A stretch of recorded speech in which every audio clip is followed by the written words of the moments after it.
guys, welcome to the Mandala Traveler.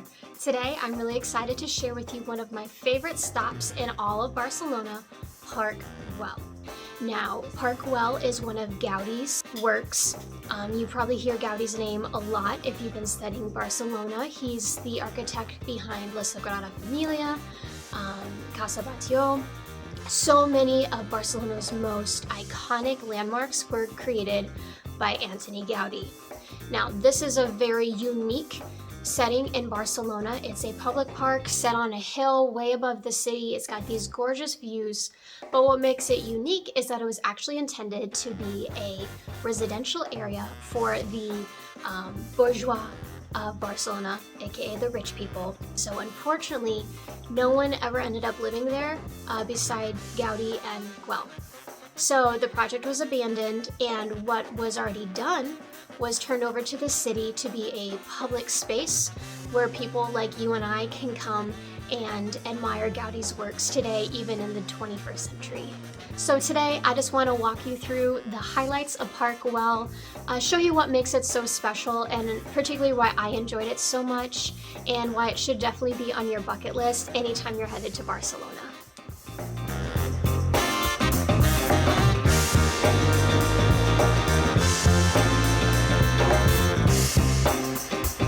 Everywhere you look in Park Guell, there's something whimsical going on. From these arched bridges to the main plaza that's covered in mosaic tiled seats that just create this rainbow of color, to the little houses at the front with their really iconic blue spires on their roofs, and of course the salamander. You walk in and it's unlike any park you've ever seen, and it's a beautiful combination of nature and architecture, but you can tell that the architecture and the designs that Gaudi did there were in fact inspired by nature, so it all ties in a beautiful way.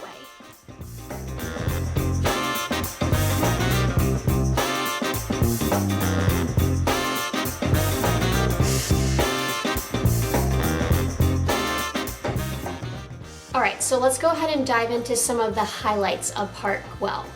Now, Park Guell is a very expansive area. There's a lot of gardens and woodland areas that you can explore, but most of the iconic things, the things that people want to take pictures of and with, are actually towards the front, so you can knock those out pretty quickly. However, I would encourage you to go ahead and explore all of Park Guell, because there are some gorgeous views of Barcelona, and just some beautiful gardens and things to explore. So don't just see the highlights, because there is so much more to the park than these architectural elements.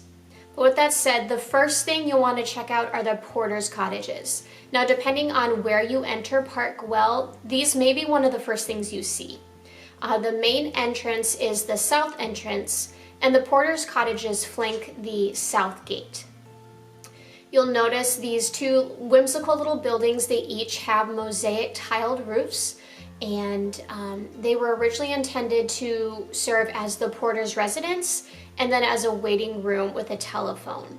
Now, obviously, no one ever moved into Park Guell, so these were never used as intended, and now one of them is part of the Barcelona History Museum, and the other one is a little gift shop where you can go in and get different bits of memorabilia from the park or replicas of Gaudi's work and such. Straight ahead from those cottages, you'll see the Dragon Stairway. This is one of the most photographed parts of the park, and it's just a very beautiful scene. You have this double stairway leading up to the Hypostyle room, and you'll see the nature square right above that, but we'll get into that in a second. The reason the stairway is so popular, for the most part, is because of the dragon statue that Gaudi created. It's at the top of the stairway, and it's another beautiful mosaic creation.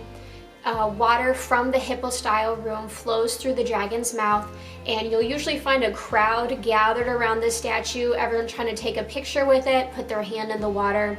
It's just very iconic for not only Gaudi's work, but really Barcelona. You'll see a lot of dragon things around Barcelona, hear about St. George slaying the dragon and such. And so this particular piece just really ties into the spirit of the city. Next up is Nature Square, which sits above the Hippostyle Room. Now, this was originally designed to host public events for the neighborhood, and it's just a large open air space, but what makes it really special is the benches. All around the square, there are mosaic tiled benches that were made using recycled pieces, and they just create this beautiful rainbow of color that borders in the square. And at the south end of the square, you get one of the best views of the porters' cottages in Barcelona, off beyond the borders of the park. It's a really beautiful place to sit for a second if you can. It's often quite crowded, but you definitely want to check that out. And then below that is the Hippostyle Room that I mentioned before. Now, what's really cool is the Hippostyle Room and the Nature Square actually kind of work together in an interesting way. Nature Square is covered with sand, and Gaudí intended for that sand to filter water down through these massive columns in the Hippostyle Room to create clean water for the residents. And so that water would have been stored underneath that room, and then the overflow is what comes out through the dragon statue's mouth and the other fountains on that dragon stairway.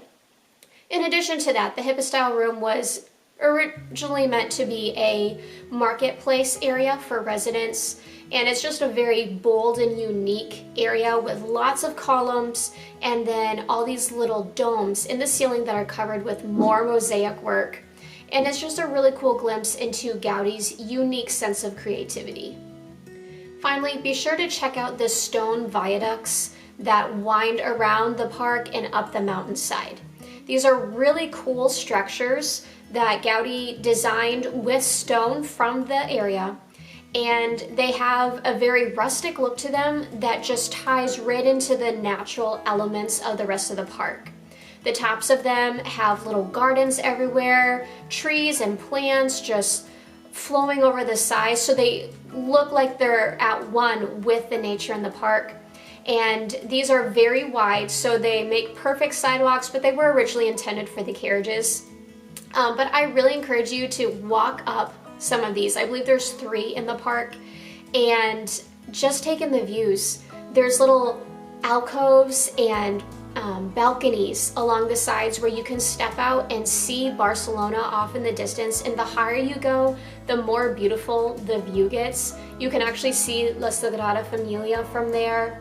At the back of the park, you can see off in the distance a Ferris wheel and a beautiful church up on a hill as well. And as you progress along these paths, you'll also find some woodland paths that you can kind of diverge off and explore. And you'll also be able to access the main house that was built in Park Guell. It's a gorgeous white residence way up on the hillside, and so that's just cool to walk by as well. Now, as you progress through the rest of the park, definitely keep your eyes open. There are so many beautiful gardens, little nooks that you may not expect. Gaudí just had such a creative mind, and so there are little wonders everywhere you look. In addition to that, look up, because there are parakeets everywhere. I absolutely loved that there were little parakeets flying around all over. They have little nests up in the palm trees, and sometimes you'll see them hanging upside down or just hopping around. And so that was another really cool element. It just made me smile, and the whole experience was just such a nice break from the bustle of Barcelona without ever having to actually leave the city. Alright everyone, thank you so much for joining me for this video today to get a glimpse at Park Guell in Barcelona. Once again, if you are visiting that city, this needs to be on your bucket list. It is such an incredible experience, and it is one of Gaudí's most creative works in my opinion. If you're looking for more ideas on things to do, be sure to check out my other YouTube videos, and then check out my blog at www.cochranewriting.com. I have a whole Barcelona series going on, including a bucket list for first-time visitors. Thanks again, and happy travels.